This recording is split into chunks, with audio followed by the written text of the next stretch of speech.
Hard to believe, but we're already 4 weeks through the football season, and joining us now is Adam Aizer, the host of the Fantasy Football Today podcast with CBS Sports. And Adam, thanks for joining us for this edition of the waiver wire pickups and also talking biggest risers and fallers from this past week. Let's start with the waiver wire part of the discussion. And I want to start at quarterback, and specifically with Sam Darnold, who has been maybe the biggest surprise in the NFL. Is it finally time now to pick him up off the waiver wire and get him onto your team? Yeah, I think it's definitely time to consider it. But here's the problem. He's got the Jets this week, a little revenge game that should be fun. And then he's got a bye. So he's not, for that reason, he's not the best player to add, but he is playing so well. Still hasn't thrown more than 28 passes in a game. And I think he has 11 touchdown passes. So Darnold's just playing too well that I don't really care about the matchups. I think he could really be an asset for fantasy managers throughout the season. Yeah, I do think it's time to pick him up. I just don't think I'd pick him up with the idea that I'm starting Sam Darnold going forward, because you might not want to start him this week, and you're definitely not going to start him next week when he's on a bye. So other than that, yeah, full steam ahead here with Sam Darnold. The running back position right now is pretty interesting from the waiver wire perspective, because there are a couple backups that I think would be pretty intriguing to get if they're still available, like a Bucky Irving or even a Tyler Algier with Bijan Robinson a little bit banged up after this last game. On top of that, you have Kareem Hunt, who might still be out there in your league. And we know that running back spot for the Chiefs is kind of up for grabs right now. Who do you like most among the collection of names that are possibly still available on the waiver wire? I think you have to go with Kareem Hunt, but I also would say you should look at Clyde Edwards-Helaire, who could be back this week. And the Chiefs just may not have a reliable running back. I don't know why Samaje Perine got the goal line touchdown in week 4. That should have been Kareem Hunt.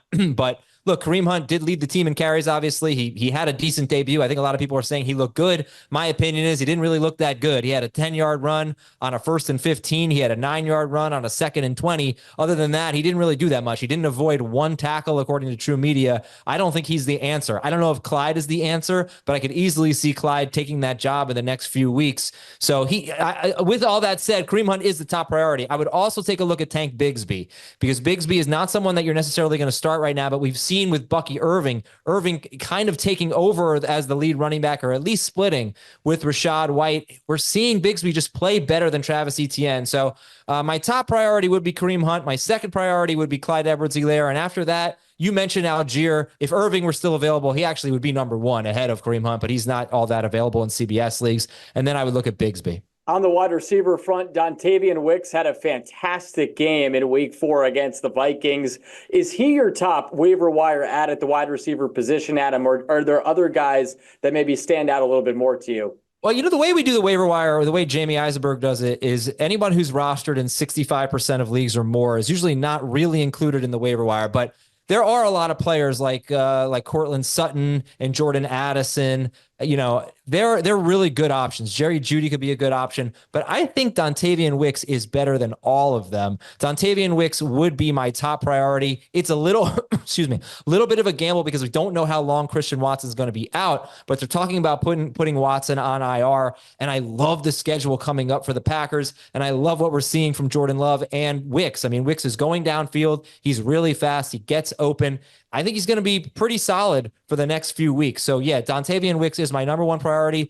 Number 2 is probably Xavier Legette for the Panthers, and then Romeo Doubs. If you can't get Wicks and you want a piece of that Packers passing game, Romeo Doubs is another guy to get.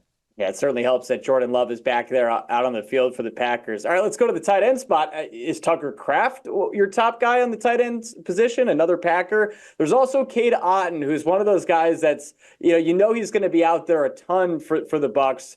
Week to week, you don't quite know what you're going to get, but these last 2 weeks, he has been pretty good. Yeah, it's so few and far between with Cade Otton. I'm not really that interested. I don't know if he's ever had a 2-game stretch like this, though. So that's encouraging. Baker Mayfield's playing really well, and they do have some wide receiver injuries, so Otton could step into a bigger role. But Kraft is definitely ahead of him. Kraft, basically after the first quarter, when Christian Watson went out, Kraft ran just about every route. He played 86% of the snaps for the game. Luke Musgrave isn't really a factor. It's Tucker Kraft. And Kraft, he played 4 games without Musgrave. Now, Musgrave's there, but he's taken over that role. He played 4 games last year without Musgrave, and without Christian Watson. And he had, I think, 48 or more yards in all 4 of those games, which may not sound like a lot, but believe me, if you get 50 yards from a tight end, you're pretty happy. So I like Kraft. Look, he could easily have a bad game. We got to remember, Jordan Love threw over 50 passes last week. They were losing 28-0. He could have a bad game, but that's true for any tight end. I would start him over Mark Andrews this week. I would start him over Kyle Pitts. I am definitely trying to get Tucker Kraft this week. And then in terms of biggest riser and faller from week 4, who are the guys that stand out to you the most in each category? Yeah, well, watching the tape of Deontay Johnson, I don't know how he's going to do this week against the Bears. They've been really, really good against the pass, but I am buying Deontay Johnson. He is destroying cornerbacks. He is playing really well, and Andy Dalton's putting it on the money. So he is a big riser. You don't even have to ask. You are starting Deontay Johnson until further notice. Travis Kelce is back to being tight end 1 right now, with the Rashee Rice injury and tight end being as bad as it has been. Travis Kelce is now tight end 1 for me. And Alexander Madison could apparently take the starting job from Zamir White. White's been given the chance. He's been terrible. He had a really bad fumble that almost cost them the game last week. Alexander Madison is a riser, and Jordan Love is a buy high. We like to sell high. We like to buy low. I would buy high on Jordan Love. I love the schedule coming up, and I just think big things are coming for this Packers passing game. All right, that's Adam Aizer, host of the Fantasy Football Today podcast with CBS Sports. Adam, I did see on Twitter that you had one team with Christian McCaffrey and Joe Mixon. Is it going okay in that league?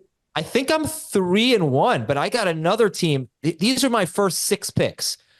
A.J. Brown, Puka Nacua, Jalen Hurts, who has no wide receivers, Joe Mixon, Tank Dell, Evan Ingram. 5 3-1. What's that? And you're still 3-1? No. So I'm 3-1 in the Mixon McCaffrey league. The league I just said, I'm 2-2. So we're hanging in there. This is why the waiver wire is important. Okay. Like I started Wan'Dale Robinson in that league. I got a big game from him, by his standards. This is why you got to play the waiver wire. You never give up. That is the worst injury luck I think I've ever had, but we're staying afloat. In a few weeks, we'll get healthy. We're going to crush everybody. And that's Adam just showing you that anything is possible when you pay attention to these guys' advice and you get the best players that you can off the waiver wire. Adam, thank you so much for the time. Appreciate it. And thanks for all the great work you guys do at CBS Sports.